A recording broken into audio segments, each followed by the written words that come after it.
সুনির্দিষ্ট প্রতিকার আইনের ২-২-তে বলা হয়েছে ডিক্রি।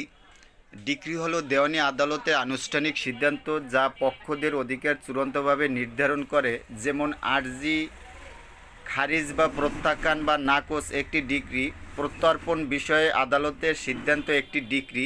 ডিক্রি দুই প্রকার: প্রাথমিক ডিক্রি, চূড়ান্ত ডিক্রি।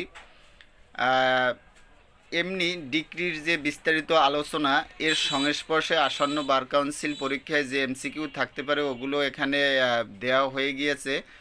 তো যেমন 17 নম্বর এমসিকিউতে বলা হয়েছে ডিক্রি এর সংজ্ঞা কত ধারা? অ্যান্সার হচ্ছে 2-2 ঘ অ্যান্সার।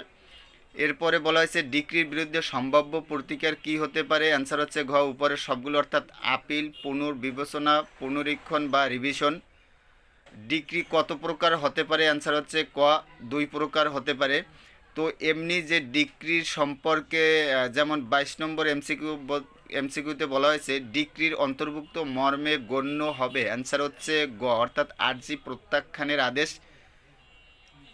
24 নম্বর এমসিকিউতে বলা হয়েছে সিভিল প্রসিডিউর কোডের 144 ধারার অধীন প্রত্যর্পণ বিষয়ে কোনো সিদ্ধান্ত হলে সেটি হবে একটি। অ্যান্সার হচ্ছে খ ডিক্রি।